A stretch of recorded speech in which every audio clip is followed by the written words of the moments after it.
أعوذ بالله السميع العليم من الشيطان اللعين الرجيم. بسم الله الرحمن الرحيم. الحمد لله رب العالمين والعاقبة للمتقين والجنة للموحدين والنار للكافرين. الصلاة والسلام على أشرف الأنبياء والمرسلين سيدنا وشفيعنا ونبينا وحادينا أبي القاسم محمد وآله الطيبين الطاهرين المعصومين المظلومين ولعنة الله على أعدائهم أجمعين من الآن إلى قيام يوم الدين. أما بعد فقد قال الله تبارك وتعالى في كتابه الكريم: بسم الله الرحمن الرحيم. رسولا يتلو عليكم آيات الله مبينات ليخرج الذين آمنوا وعملوا الصالحات من الظلمات إلى النور. صلوات محمد وآل محمد. الحمدللہ پاک کردار ماؤں کی پاکیزہ اولاد پاک ذکر سننے کے لیے اس پاک و پاکیزہ فرش پر جمع ہو چکی ہے. شب جمعہ ہے، لہذا وہ برادران، وہ خواہران جو مریض ہیں، جو پریشان حال ہیں، جو مصیبت زدہ ہیں، جو مشکلات میں گرفتار ہیں، وہ آئیں اور آ کر کے اس فرش عزا پر بیٹھیں، چونکہ ایک دکھیاری ماں آپ کے تمام دکھ اور درد مٹانے کے لیے آپ سے پہلے اس فرش عزا پر تشریف لا چکی ہے. لہذا ان کے استقبال میں ایک بآواز بلند صلوات آپ ارشاد فرمائیں.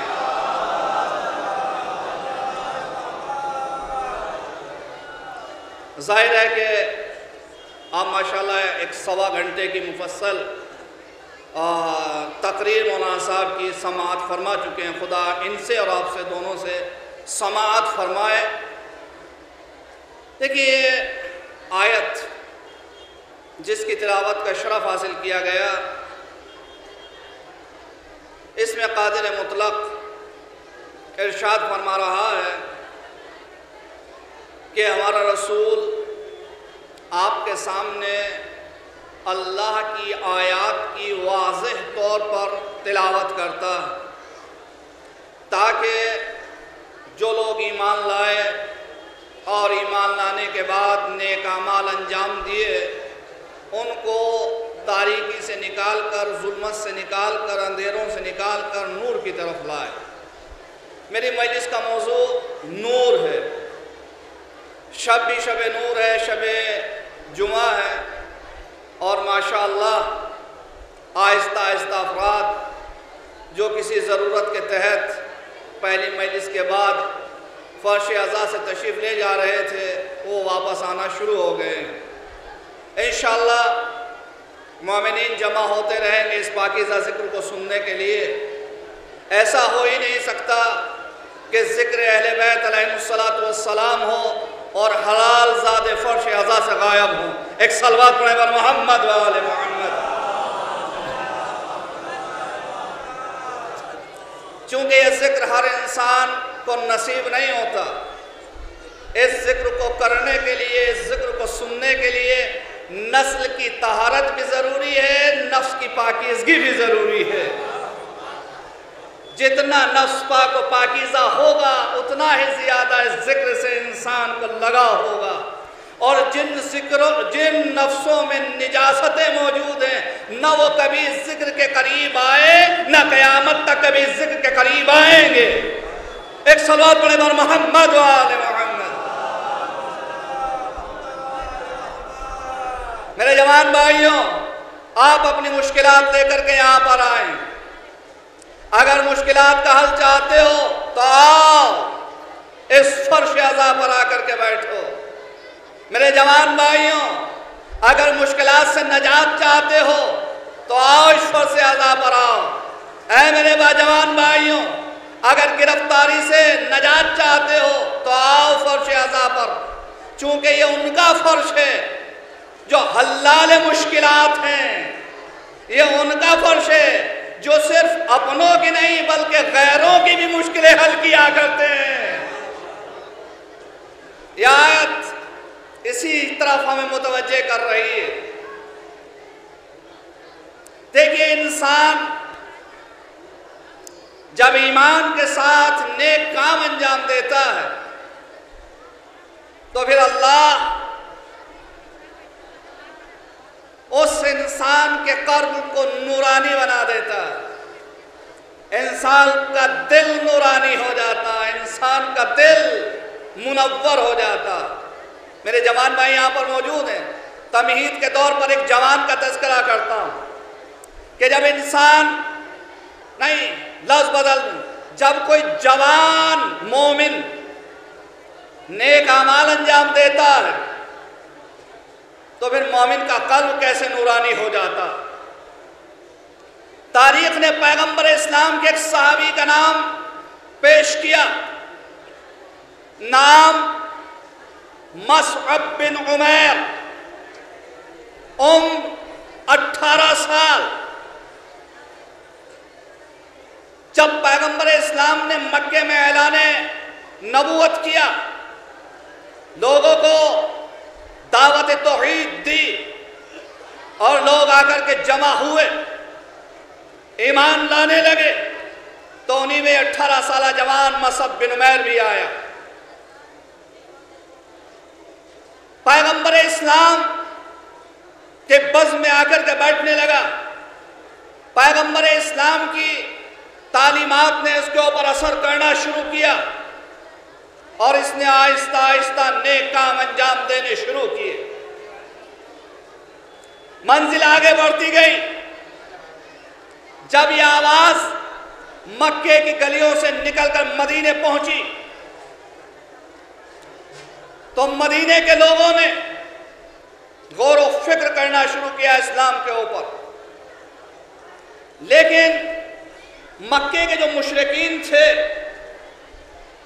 انہوں نے مسلمانوں کے اوپر ظلم و ستم شروع کیے۔ پیغمبر اسلام مجبور ہوئے، مسلمانوں کو حکم دیا کہ ہجرت کر کے یہاں سے حبشہ چلے جائیں۔ جناب جعفر طیار کی سرداری میں قافلہ تیار ہوا اور مسلمانوں کا یہ مختصر سا قافلہ مکے سے ہجرت کر کے حبشہ پہنچا۔ ان میں مصعب بن عمیر بھی موجود ہے۔ سنیں میرے جوان بھائی، یہاں سے مجلس سنیں۔ جب حبشہ پہنچ گئے مصعب بن عمیر تو اب پریشان نظر آتے ہیں، دل نہیں لگ رہا ہے، بے چینی بڑھتی جا رہی ہے۔ کیوں؟ چونکہ اللہ کا قرب تو حاصل ہے لیکن رسول کی صحبت حاصل نہیں ہے۔ بے چین ہے کہ کس طریقے سے رسول کی بز میں پہنچا جائے، پریشان ہے، کروٹیں بدلتے ہیں، زندگی کا مزہ نہیں ہے بغیر رسول کی صحبت کے۔ لہذا ہم یہی تو کہتے ہیں کہ جتنے بھی صحابی ہیں وہ سب کے سب محترم ہیں، لیکن کم از کم ان کا ضمیر اتنا بیدار تو ہو جتنا مصعب بن عمیر کا ضمیر بیدار تھا۔ کہا کہ زندگی کا لطف نہیں ہے پیغمبر کے بغیر۔ اچھا، حقیقت بھی یہ تمام صحابہ ہمارے لیے محترم ہیں، تمام صحابہ محترم ہیں، ان کے قربانیاں ہیں، ان کی جافشانیاں ہیں، ان کا ایثار ہے، انہوں نے خون دیا اسلام کے لیے، صحابہ کا احترام واجب۔ کہا جناب پھر یہ بھی تو ہے کہ کچھ صحابی میدان جنگ میں رسول کو چھوڑ کر کے چلے جاتے تھے۔ ہم نے کہا کہ صحابی کوئی نہیں گیا، جتنے جانے والے تھے سب کے سب منافق تھے، لہذا صحابہ کا احترام ہمارے یہاں بھی ہے، ان کے یہاں بھی ہے، منافقین کا احترام نہ ہمارے یہاں ہے نہ ان کے یہاں ہے۔ ایک صلوات پڑھے بر محمد و آل محمد۔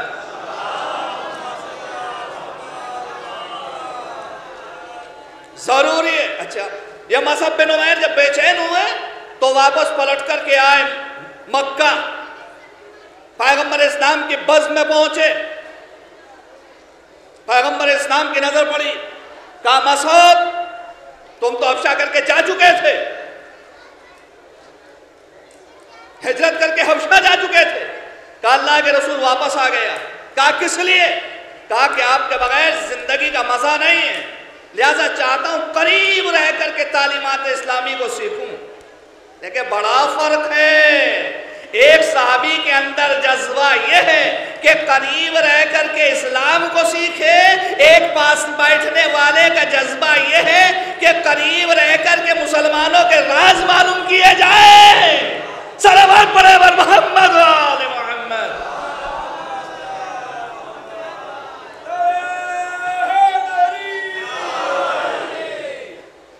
آگے اچھا، جب مدینے والوں کو اسلام کے بارے میں نالج ہوئی تو مدینے کے لوگ آئے مکہ، حج کے موقع پر پیغمبر اسلام کی خدمت میں پہنچے۔ اللہ کے رسول، ہم اس کے وحدانیت کے قائل ہو چکے ہیں، آپ کی نبوت کو تسلیم کر چکے ہیں، شرک سے توبہ کر چکے ہیں، بت پرستی سے توبہ کر چکے ہیں۔ کہا الحمدللہ خدا نے آپ کی ہدایت فرمائی۔ کہا اللہ کے رسول ایک کام کیجئے۔ کہا کیا؟ کہا کسی ایک مبلغ کو مدینے میں بھیج دیجئے جو ہمیں وہاں پر رہ کر کے اسلام سکھا سکے۔ سنیں میرے جوان بھائیوں، یہاں سے سنو، ایک کسی مسلمان کو مبلغ بنا کر کے مدینے بھیج دیجئے جو ہم کو اسلام سکھا سکے۔ پیغمبر اسلام نے اپنی بزم پر نظر ڈالی، ایک ایک چہرے کو دیکھا، اور دیکھنے کے بعد نظریں جا کر کے رکی 18 سال کے جوان مصعب بن عمیر کے اوپر۔ پیغمبر اسلام نے فرمایا مصعب جاؤ، آج سے مدینے میں مبلغ اسلام تم ہو، امام جماعت تم ہو، جاؤ جا کر کے تبلیغ اسلام کرو۔ پیغمبر اسلام نے پورے دین کا ذمہ دار بنا کر کے مصعب بن عمیر کو مدینے بھیج دیا۔ لیکن میں عرض کروں گا اللہ کے رسول، یہ آپ نے کیا کیا؟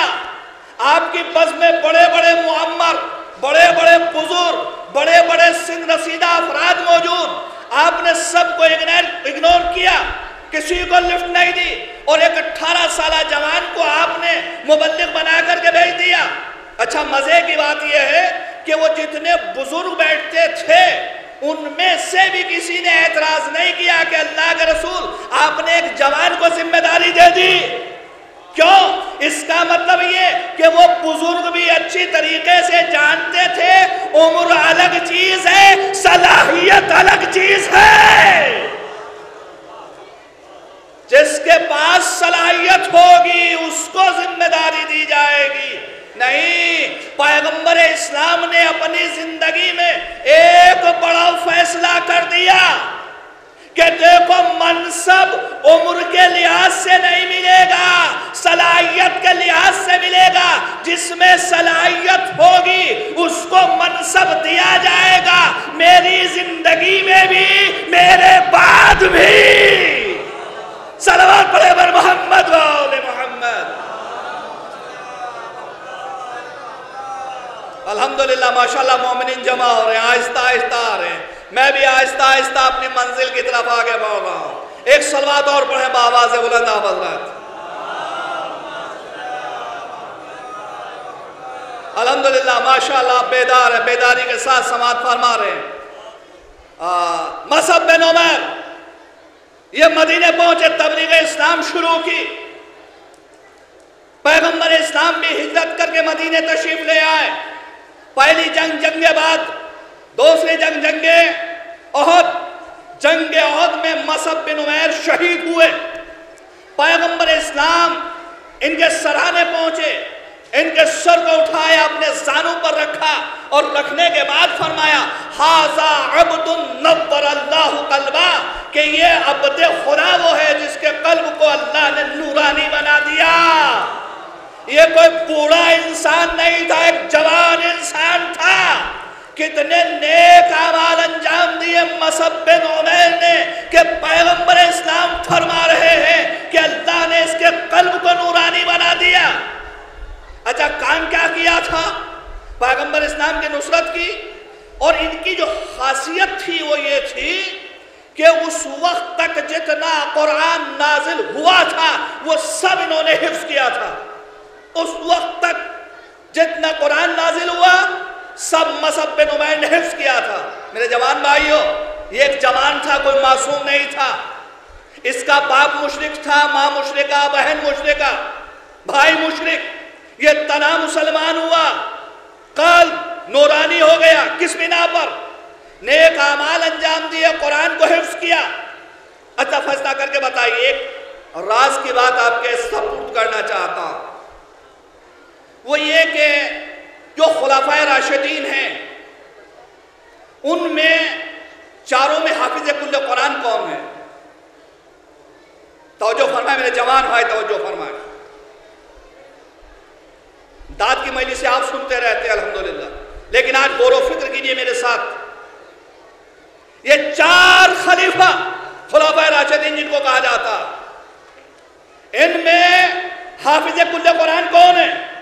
پہلے خلیفہ کہا نہیں، وہ تو پوری زندگی سورہ بقرہ یاد نہیں کر سکے. اچھا پھر کون؟ دوسرے خلیفہ کہا نہیں. تیسرے خلیفہ حافظ کل قرآن کہا نہیں. پھر حافظ کل قرآن کون؟ کہا حافظ کل قرآن علی. حافظ کل قرآن کون؟ علی. فیصلہ کر کے بتاؤ دوستو، اب قرآن کو حفظ کرنا کس کی سیرت ہے؟ توجہ فرمائیے گا بھئی، قرآن کو حفظ کرنا کس کی سیرت؟ علی کی سیرت یا غیروں کی سیرت؟ کا حفظ قرآن علی کی سیرت. اب اگر ہم حفظ قرآن کر رہے ہیں تو علی کی سیرت پر چل رہے ہیں، اور اگر حفظ قرآن نہیں کر رہے ہیں تو بتائیے کس کی سیرت پر عمل ہو رہا ہے؟ صلوات پڑھے بر محمد و آل محمد. ایک اور صلوات پڑھیں بآواز بلند حضرات.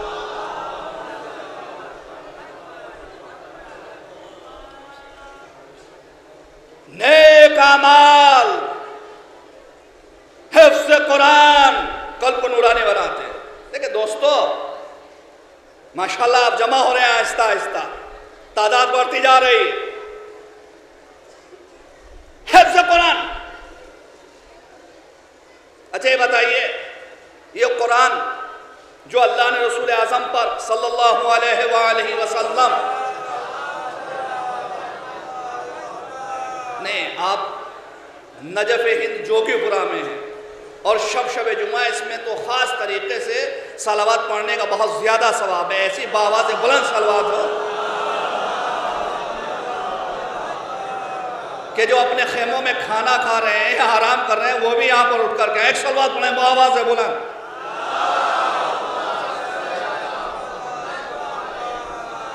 دیکھیں جتنے زیادہ آپ بیدار رہیں گے اتنا اچھی طریقے سے میں آپ کو سناتا رہوں گا. ایک دیکھیں قلب نورانی ہو گیا کہ حفظ قرآن کیا، نیک اعمال انجام دیے. اچھا قرآن کی اہمیت، ہمارے یہاں قرآن کے ساتھ کیا سلوک ہے؟ توجہ فرمائیے گا. ہم آیا قرآن کریم کی روز تلاوت کرتے ہیں.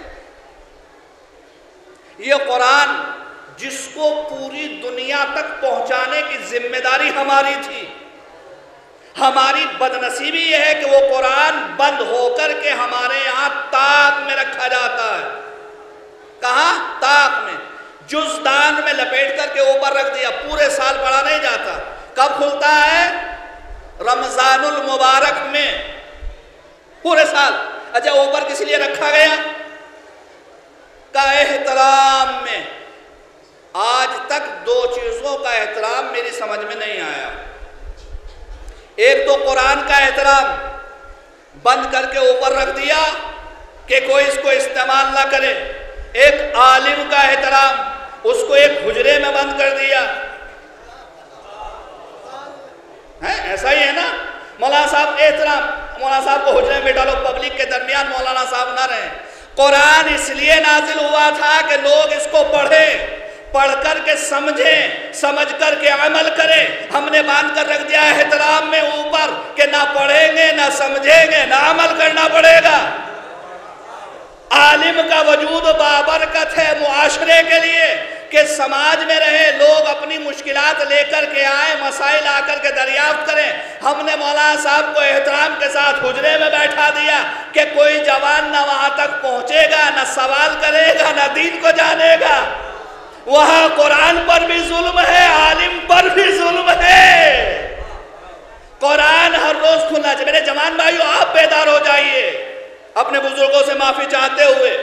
قرآن کے تلاوت، قرآن کو سمجھنے کا ذریعہ اور سمجھنا عمل کرنے کا ذریعہ۔ میں آپ کو دعوت دیتا ہوں شب جمعہ میں اس منبر سے کہ آپ ہر روز قرآن کی تلاوت کیجئے، لیکن میں یہ نہیں کہتا کہ آپ پورے جز کی تلاوت کیجئے، پورا پارہ پڑھئے، پورا سورہ پڑھئے، نہیں۔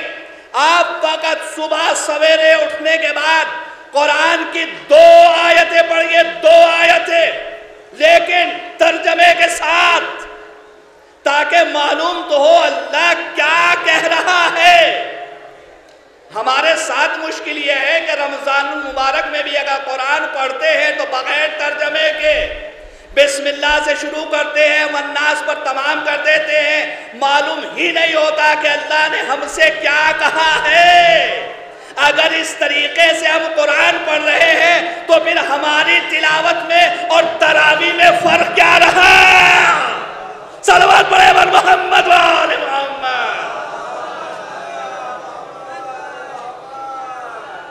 ایک اور صلوات بآواز بلند۔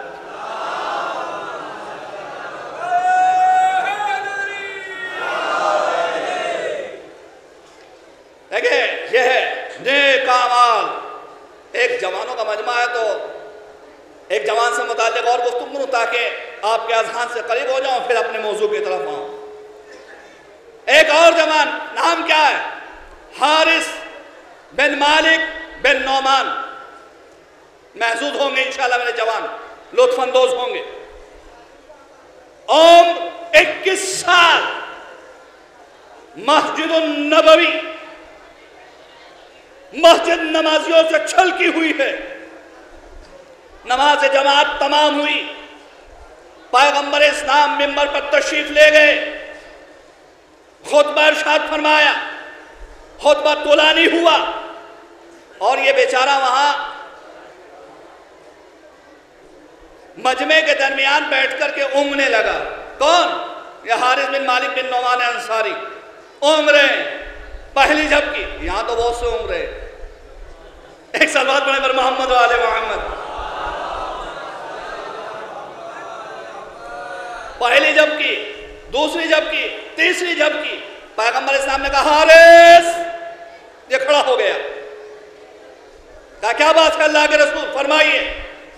کہا اونگ رہے ہو؟ کہا ہاں۔ کہا کیوں؟ کہا منزل یقین میں ہوں۔ سنیں میرے جوان بھائی، کہا منزل یقین میں ہوں۔ پیغمبر اسلام نے فرمایا ہر یقین کی ایک حقیقت ہوتی ہے، تیرے یقین کی حقیقت کیا ہے؟ کہا میرے یقین کی حقیقت یہ ہے کہ رات میں سونے نہیں دیتا، دن میں کھانے نہیں دیتا، دن میں روزہ رکھتا ہوں، رات میں جاگ کر کے عبادت کرتا ہوں۔ کہتے ہیں ایک جملہ کہا، بہت بڑا جملہ میرے جوان بھائیو سنو۔ ایک مرتبہ کہتے ہیں کہ اس منزل پر پہنچ چکا ہوں، گویا اپنی آنکھوں سے دیکھ رہا ہوں کہ عرش الہی قائم ہو چکا ہے۔ ایک طرف جنتی لوگ ہیں جو جنت میں بیٹھے ہوئے جنت کی نعمتوں سے بہرہ مند ہو رہے ہیں، اور ایک طرف جہنمی لوگ ہیں جو جہنم میں عذاب میں مبتلا ہے، ان کی آہو فغاں کو اپنے کانوں سے سن رہا ہوں۔ پیغمبر اسلام نے سنا اور سننے کے بعد یہ نہیں فرمایا کہ جھوٹ بول رہا ہے، بلکہ کیا فرمایا؟ ھذا رجل نور اللہ قلبہ، اس کے قلب کو اللہ نے منور کر دیا۔ بھائی کتنے نیک اعمال انجام دیے حارث بن نعمان انصاری نے کہ اللہ نے ان کے قلب کو نورانی بنا دیا۔ نتیجہ کیا ہوا؟ جوان ہے، مسجد میں بیٹھا ہوا ہے، لیکن دیکھ رہا ہے جنت میں کون جا رہا ہے، جہنم میں کون جا رہا ہے۔ بھائی جنتی کون ہے، جہنمی کون ہے؟ نیک اعمال انجام دیے میرے جوان بھائیوں، یہ معصوم نہیں ہے، غیر معصوم ہے، لیکن اتنے نیک کام انجام دیے کہ قلب نورانی ہو گیا۔ قلب نورانی ہوا تو زمین پر بیٹھ کر کے دیکھ رہا ہے جنتی کون ہے، جہنمی کون ہے۔ لیکن میں ایک بات کہتا ہوں کہ اگر کوئی انسان نیک اعمال انجام دینے کے بعد اس منزل پر پہنچ جائے کہ اس کا قلب نورانی ہو جائے تو اسے پھر غرور کرنے کی ضرورت نہیں ہے، گھمنڈ کرنے کی ضرورت نہیں ہے کہ جناب اب تو میں اس منزل پر پہنچ گیا کہ میں دنیا میں بیٹھ کر کے دیکھ رہا ہوں کہ جنتی کون ہے، جہنمی کون ہے۔ چونکہ جس کا قلب نورانی ہو جاتا ہے وہ یہ تو دیکھ سکتا ہے زمین پر بیٹھ کر کے کہ جنتی کون ہے، جہنمی کون ہے، لیکن کچھ افراد ایسے بھی ہیں کہ جن کا صرف قلب نہیں بلکہ پورا وجود نورانی ہے، اور جن کا پورا نورانی وجود ہے ان کی کیفیت یہ ہے کہ کوئی ان میں قسیم النار والجنہ ہے، کوئی سید شباب اہل الجنہ ہے۔ لبیک یا امام، کوئی نہیں، پورا وجود نورانی۔ اچھا نیک عمل انجام دیے، قلب نورانی ہوا تو زمین پر بیٹھ کر کے یہ تو دیکھ سکتا ہے کہ جنتی کون ہے اور جہنمی کون ہے، لیکن جن کا پورا وجود نورانی ہوتا ہے ان کی کیفیت یہ ہے کہ اس زمین پر بیٹھ کر جنت کا کھانا بھی کھاتے ہیں، جنت کا لباس بھی پہنتے ہیں، جنت کا لباس بھی پہنتے ہیں، جنت کا کھانا بھی کھاتے ہیں۔ نہیں، ایک جملہ عرض کروں، بھائی ان کا مقام تو بہت بلند و بالا ہے۔ اگر کسی عام انسان کے دل میں بھی ان کی سچی محبت آ جائے تو اس کی بلندی یہ ہے کہ اگر کھیل کھیل میں مٹی کے گھرونے کو جنت کا مکان کہہ کر کے بیچ دے۔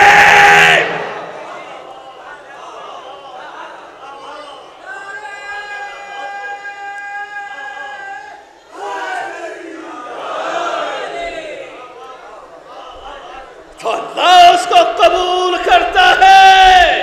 کیا عظمت ہے اہل بیت کی۔ نور قلب نورانی ہو تو دنیا کی ہر چیز مٹھی میں ہے۔ اہل بیت سے متمسک ہو جائے تو پھر انسان فقیری میں بھی بادشاہ نظر آتا ہے۔ لیکن کوئی سیرت پر چلے تو صحیح، ماشاءاللہ دیکھیں قلب نورانی ہے، کس لیے؟ چونکہ نیک اعمال انجام دیے۔ اچھا جب انسان نیک اعمال انجام دے گا تو پھر اس کی دنیا بھی نورانی ہے، آخرت بھی نورانی ہے۔ جابر ابن عبداللہ انصاری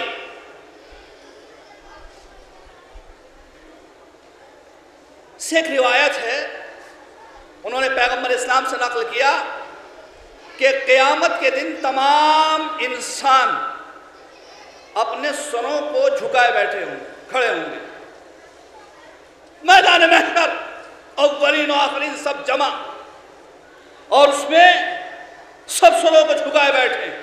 ایک مرتبہ حکم پروردگار ہوگا فرشتوں کے لیے کہ جتنے مومنین ہیں ان سب کو ان کے نیک اعمال کے مطابق نور دے دو۔ تمام کے تمام مومنین کو ان کے نیک اعمال کے مطابق نور دے دیا جائے گا، اور جب ان کو نور مل جائے گا اب یہ اس نور کے سہارے جنت کی طرف جائیں گے۔ قرآن کریم سورہ حدید اور سورہ حدید کی مسلسل 3 آیتیں آپ کے سامنے پیش کرنی۔ اللہ نے منظر کشی کی ہے کہ جب یہ مومنین صالحین اس نور کے ساتھ آگے بڑھیں گے تو کیفیت کیا ہوگی؟ قرآن کہتا ہے یسعی نورہم بین ایدیہم و بایمانہم، کہ ان کا نور بڑھ رہا ہوگا ان کے آگے آگے، ان کے داہنی جانب۔ سنیں میرے جوان بھائی، ماشاءاللہ توجہ سن رہے ہیں آپ حضرات، ان کا نور چل رہا ہوگا ان کے سامنے اور ان کی داہنی جانب، اور اس نور کے ساتھ وہ جنت کی طرف آگے بڑھیں گے۔ دیکھیں منظر دیکھیں، کہاں؟ میدان محشر، سامنے بھی نور، داہنی جانب بھی نور۔ میرے ذہن میں ایک سوال پیدا ہوا کہ ان کے پیچھے کی طرف نور کیوں نہیں ہوگا، بائیں طرف نور کیوں نہیں ہوگا، یہ صرف نور داہنی جانب کیوں ہے، سامنے کی جانب کیوں ہے؟ جب تفاسیر کو دیکھا تو تفسیر میں جواب ملا کہ یہ نور جو ان کو دیا جائے گا یہ کوئی ایکسٹرنل نور نہیں ہوگا، بلکہ نور کیسا ہوگا کہ ان کی پیشانی نورانی ہوگی۔ سنیں میرے جوان بھائی، ان کی پیشانی نورانی ہوگی، ان کے دہنے ہاتھ کی انگلیوں سے نور نکلے گا۔ نور کہاں سے آ رہا ہے؟ پیشانی سے نور نکل رہا ہے، دانے ہاتھ کی انگلیوں سے نور نکل رہا ہے، یہ نکل چل رہے ہیں آگے۔ اچھا سوال پھر یہ ہے کہ یہ پیشانی سے نور کیوں نکل رہا ہے، ہاتھوں کی انگلیوں سے نور کیوں نکل رہا ہے؟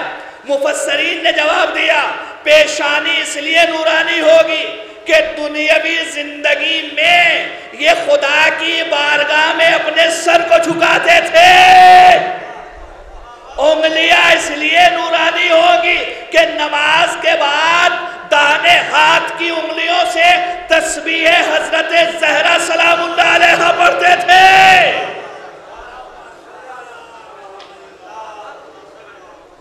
اس کا اثر ہوگا کہ میدان محشر میں داہنے ہاتھ کی انگلیوں سے نور ساتے ہوگا۔ تسبیح حضرت زہرا کمال کا ذکر ہے، یہ انسان کی دنیا کو بھی نورانی بناتی ہے، آخرت کو بھی نورانی بناتی ہے۔ لہذا جب نماز پڑھو تو تسبیح حضرت زہرا سلام اللہ علیہا ضرور پڑھو، انسان کو فقر و فاقے سے محفوظ رکھتی ہے، بڑے اہم ذکر ہے، معمولی ذکر نہیں ہے تسبیح حضرت زہرا۔ بہرحال یہ آگے بڑھیں گے اسی حالت میں، پھر اس کے بعد جب یہ نور کے ساتھ آگے بڑھ رہے ہوں گے تو قرآن کہتا ہے یوم یقول المنافقون والمنافقات، وہ دن جس دن منافق مرد اور منافق عورتیں کہیں گے۔ عجیب بات ہے، کون کہے گا؟ منافق مرد اور منافق عورتیں۔ اچھا یہاں یہ کہنے کی کیا ضرورت تھی کہ منافق عورتیں؟ اس کا مطلب یہ کہ مرد ہی صرف منافق نہیں تھے، مرد ہی صرف منافق نہیں تھے بلکہ کچھ عورتیں بھی تھیں جن کے اندر نفاق کی بیماری پائی جاتی تھی۔ اب کون کون تھی، کس کس گھر میں تھی، کس کس حجرے میں تھی، یہ خدا بہتر جانتا ہے۔ ایک صلوات ارشاد فرمائے بر محمد و آل محمد۔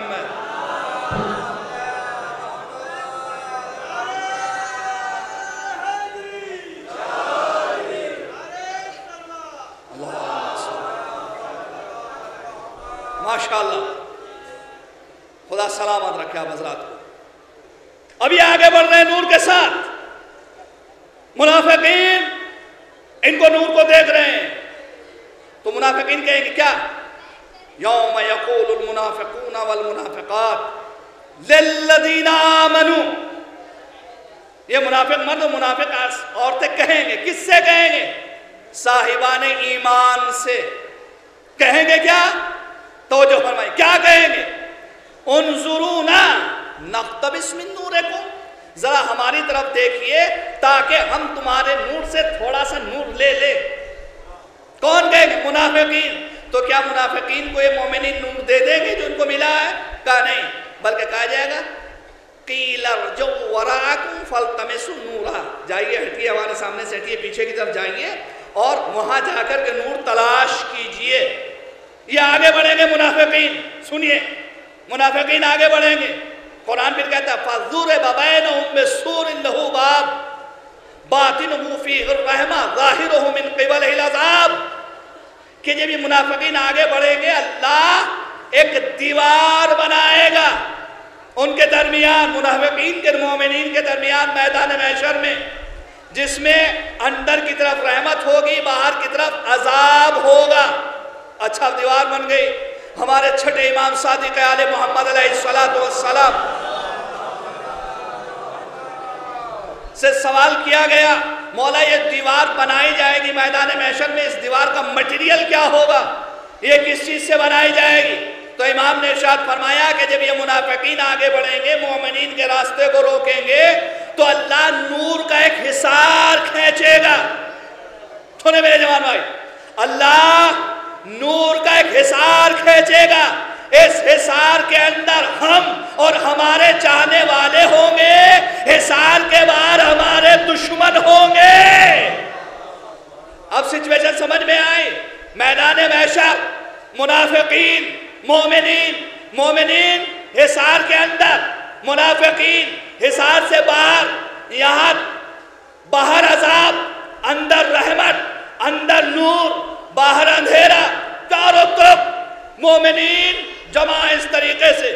اچھا اس طریقے سے جمع ہے، پتہ نہیں کیسے کیسے چہرے اس دن میں نقاب ہوں گے، کون اندر ہوگا کون باہر ہوگا۔ اچھا جب دیکھیں گے اس طریقے سے کہ مومنین ہے اور ان کے لیے نور ہے اور رحمت ہے، تو حالت کیا ہوگی؟ پھر قرآن کہتا کہ یوم ینادونہم الم نکم معکم، جب منافقین اس حالت کو دیکھیں گے تو کہیں گے کیا ہم تمہارے ساتھ نہیں تھے؟ پھر یہ فرق کیا ہے کہ تم نور میں ہو، رحمت میں ہو، ہم تاریکی میں اور عذاب میں ہیں؟ تو مومنین جواب دیں قالوا بلا، ہاں ہاں تم صحیح کہہ رہے ہو، وَلَكِنَّكُمْ فَتَنْتُمْ أَنفُسَكُمْ، لیکن تم نے اپنے نفسوں کو خود مصیبت میں ڈالا۔ کیسے مصیبت میں ڈالا؟ اب یہ کیا کریں؟ ہم تمہارے ساتھ نہیں تھے، مطلب کیا؟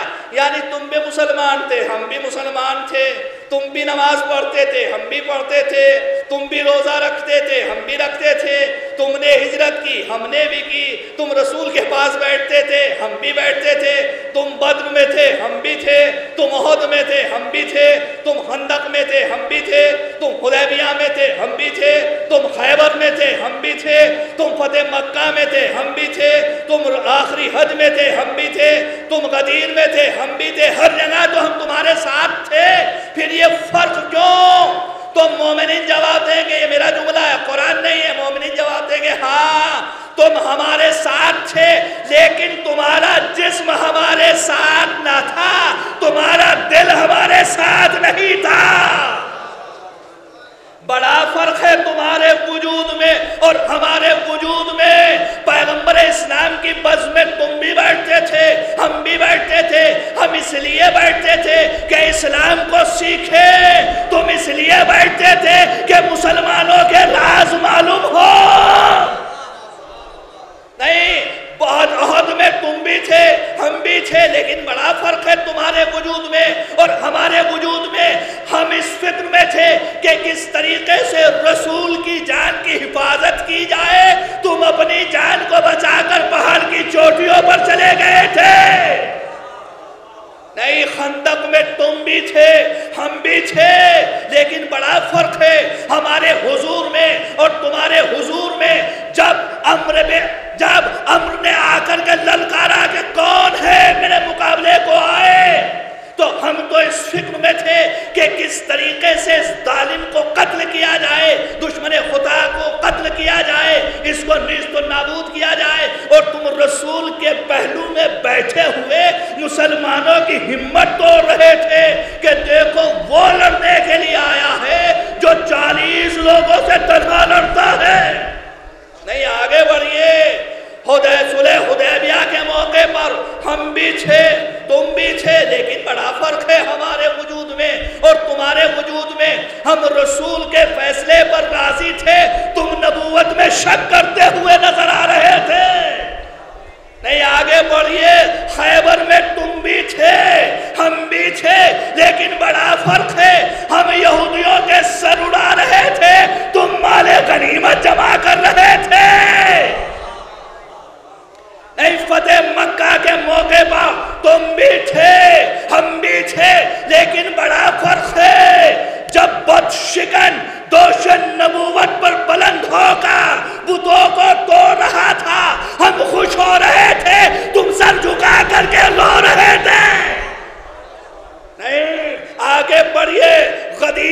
میدان میں تم بھی تھے، ہم بھی تھے، تم نے بھی بخن بخن کہہ کر علی کو مبارکباد دی، ہم نے بھی علی کے ہاتھ پر بیعت کی، تم نے بھی علی کے ہاتھ پر بیعت کی، لیکن بڑا فرق ہے ہماری بیعت میں اور تمہاری بیعت میں، رسول کے بعد ہم اپنی بیعت پر باقی رہے، تم سقیفہ میں جا کر کے جمع ہو گئے۔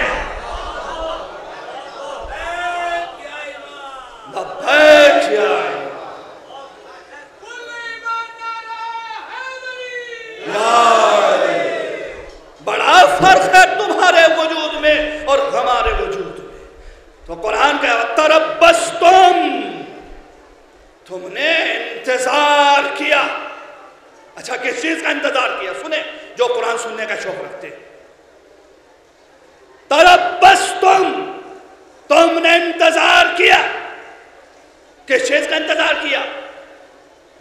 دیکھیں جب انتظار کیا جاتا ہے کسی چیز کا انتظار کیا جاتا ہے تو جتنے منافقین تھے ان کو انتظار کس بات کا تھا؟ قرآن نے یہ تو کہا تربصتم، تم نے انتظار کیا، لیکن قرآن نے یہ نہیں کہا کہ کس چیز کا انتظار کیا۔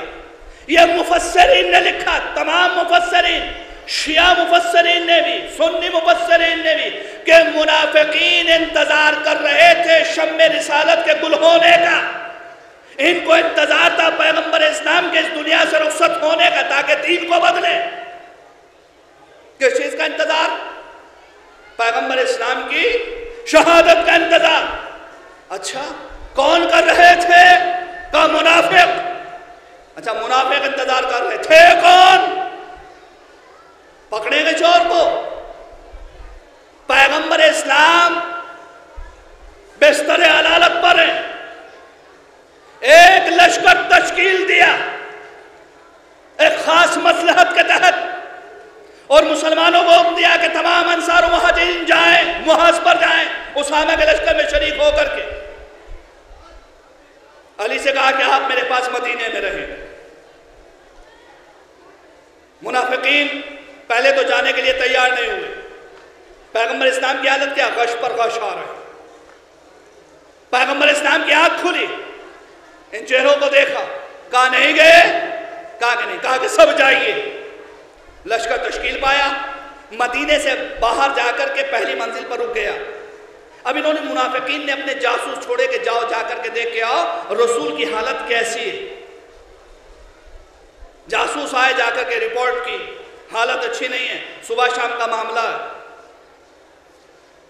جب انہوں نے دیکھا کہ صبح شام کا معاملہ ہے تو یہ پہلی منزل سے واپس آ گئے مدینے میں، خود پیغمبر اسلام کے حجرے میں پہنچے۔ پیغمبر اسلام کی آنکھ کھلی تو آپ نے دیکھا کہ کوئی گیا ہی نہیں۔ صلوات پڑھیں محمد، کہا کوئی نہیں گیا۔ تو پیغمبر اسلام نے دیکھا کوئی نہیں گیا، کہا کہ آپ نہیں گئے، آپ نہیں گئے، آپ نہیں گئے۔ کہا کہ نہیں، کہا کیوں نہیں گئے؟ کہا اللہ کے رسول آپ کی حالت اور اس حالت میں آپ کو چھوڑ کے جائے دل نہیں چاہتا۔ کہا نہیں جانا چاہتے؟ کہا نہیں اللہ کے رسول آپ کے پاس جان رہنا چاہتے۔ کہا سنو، لعن اللہ من تخلف من جیش الاسامہ، اللہ کی لعنت ہو اس انسان پر جو یہاں رہے اور اسامہ کے لشکر میں نہ جائے۔ اللہ کی لعنت ہو اس انسان پر جو یہاں رہے اسامہ کے لشکر میں نہ جائے۔ تو کیا لعنت اس لیے تھی کہ وہ یہاں رہے اور اسامہ کے لشکر میں نہ جائے؟ نہیں، مفہوم کچھ اور ہے۔ مفہوم کیا ہے؟ کہ مفہوم یہ کہ اللہ کی لعنت ہو اس انسان پر جو مدینے میں رک کر میری موت کا انتظار کرے اور اسامہ کے لشکر میں نہ جائے۔ اچھا کون کون تھے؟ اب مجھے نہیں معلوم، تاریخ خود بتائے گی کہ کون گیا کون نہیں گیا، لیکن جو نہیں گئے وہ سب کے سب منافق تھے۔ کیا کیا انہوں نے؟ انتظار۔ کس چیز کا انتظار؟ پیغمبر اسلام کی موت کا انتظار۔ لیکن دوستو جملہ کہوں، ہر انتظار برا نہیں ہوتا، توجہ فرمائیے گا، ہر انتظار برا نہیں ہوتا۔ اگر رسول کے اس دنیا سے، اگر الہی نمائندے کے اس دنیا سے اٹھنے کا انتظار ہے تو گناہ ہے، لیکن اگر الہی نمائندے کے ظہور کا انتظار ہے تو عبادت ہے، عبادت۔ صلوات پڑھیں محمد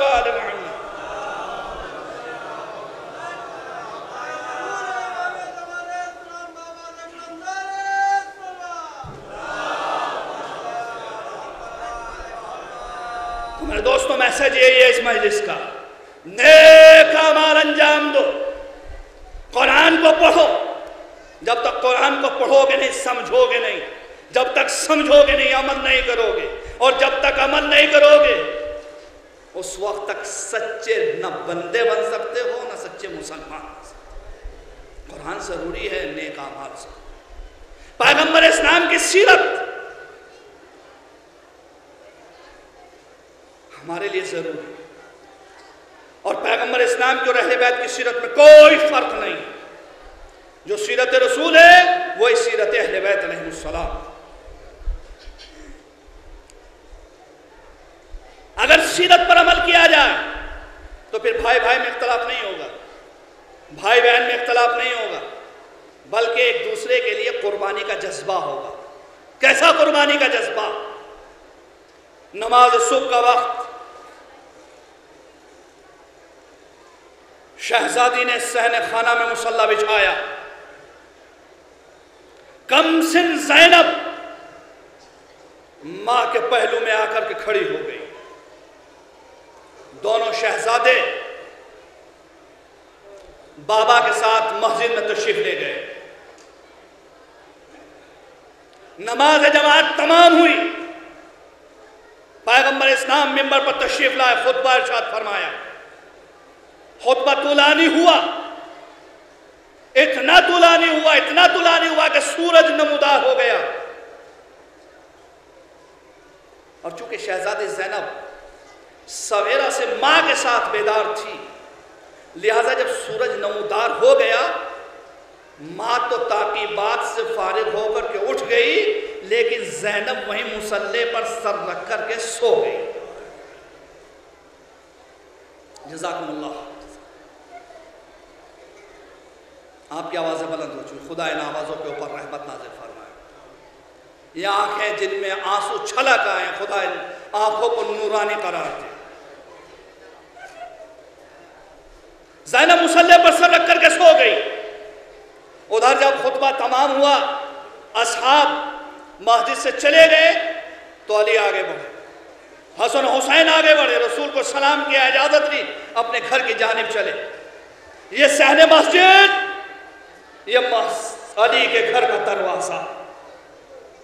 ترتیب کیا؟ آگے آگے علی، ان کے پیچھے حسن، ان کے پیچھے حسین۔ علی نے گھر میں قدم رکھا، صحن خانہ میں سوئی ہوئی زینب پر علی کی نظر پڑی۔ بیٹی دھوپ میں سو رہی ہے، لیکن یہ خیال کرتے ہوئے کہ نہیں زینب سویرے سے بیدار تھی، زینب کو نیند سے بیدار نہ کیا جائے، آگے بڑھ گئے، اپنے حجرے میں تشریف لے گئے۔ حسن آگے بڑھے، حسن کی نظر پڑی، بہن دھوپ میں آرام کر رہی ہے، نہیں سویرے سے بیدار تھی، حسن آگے بڑھ گئے۔ حسین آگے بڑھے، حسین کی نظر پڑی، بہن دھوپ میں سو رہی ہے۔ حسین کے بڑھتے ہوئے قدم رک گئے۔ جزاکم اللہ خیر الجزا۔ آپ کی آوازیں بلند ہے، خدا ان آوازوں کو پر رحمت نازل فرمائے۔ حسین کے بڑھتے ہوئے قدم رک گئے۔ ایک لمحہ کے لیے حسین اپنے مقام پر کھڑے ہوئے، کچھ سوچا، اس کے بعد حسین کے قدم اٹھے تو اپنے حجرے کی طرف نہیں بلکہ زینب کے مصلی کی طرف، زینب کے سرانے پہنچے۔ اور آپ جانتے سرانے پہنچنے کے بعد حسین نے کیا کیا؟ اپنے دوش سے ردا اتاری، اور جدھر سے سورج کی کرنیں زینب کے چہرے پر پڑ رہی تھی لے کر کے کھڑے ہو گئے۔ زینب سوتی رہی، حسین ردا کا سایہ کیے کھڑے رہے۔ مجھے نہیں معلوم کہ حسین کتنی دیر تک سایہ کیے کھڑے رہے۔ ہاں ایک مرتبہ زینب کی آنکھ کھلی، دیکھا بھیا حسین ردا کا سایہ کیا ہوئے ہے۔ زینب اٹھی، دونوں ہاتھ بھائی کی گردن میں ڈال دیے، بھیا ارے بڑی زحمت کی۔ ایک جملہ حسین نے کہا، بہن زینب ارے یہ کیسے ممکن ہے کہ زینب دھوپ میں ہو، حسین جا کر کے سائے میں بیٹھے۔ جزاکم اللہ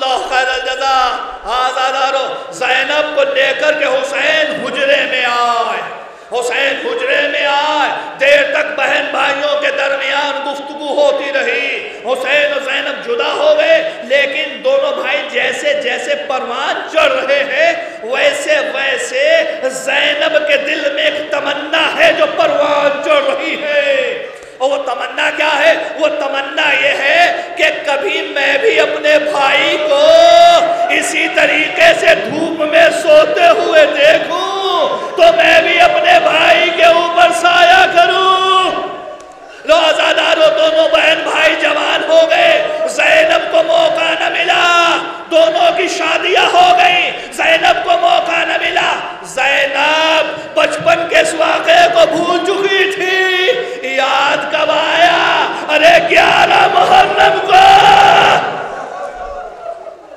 جب اسیروں کا لٹا ہوا قافلہ ارے کربلا سے کوفے کی طرف چلا اور اس قافلے کو مقتل سے گزارا گیا تو زینب کی نظر اپنے ماں جائے کے لاشے پر پڑی۔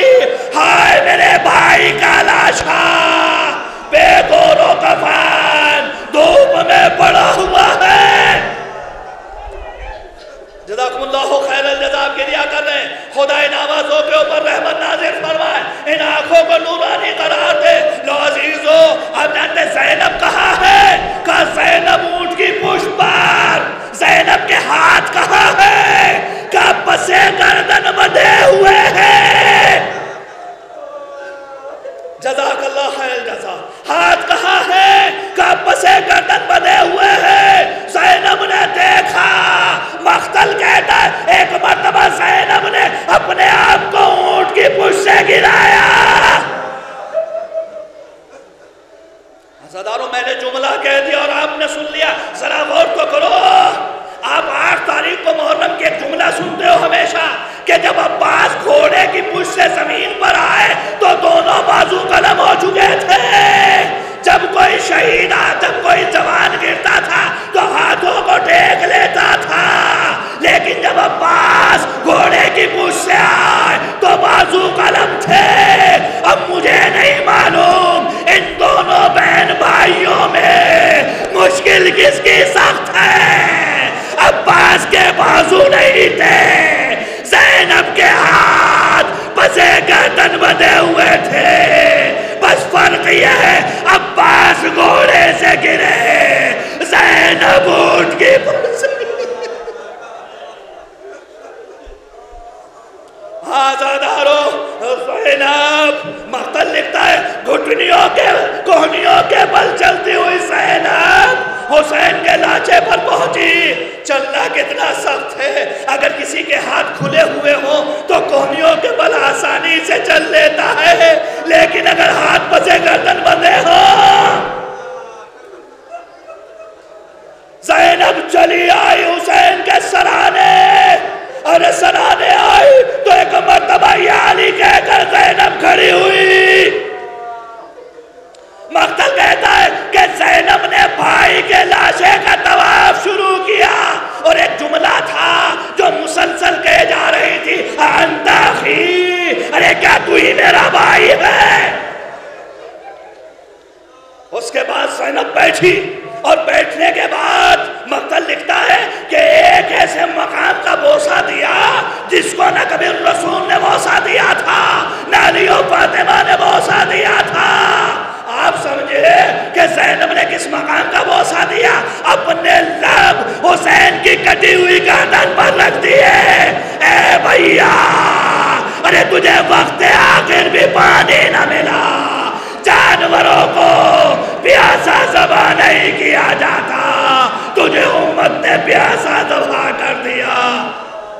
آزادار حسین بہن کر رہی ہے، شمر تازیانہ لے کر کے آگے بڑھا، زینب کی پشت پاک، زینب کی پشت پاک، شمر کا تازیانہ، اور زینب اٹھی، چند قدم چلی، ایک مرتبہ حسین کے لاشے کا رخ کیا، ایک جملہ کا بھیا، ارے زینب کو معاف کر دینا بھیا، بچپن سے دل میں تمنا تھی کہ کبھی تجھے دھوپ میں دیکھوں تو تیرے اوپر سایہ کروں، بھیا تیرے لاشے پر زینب سایہ بھی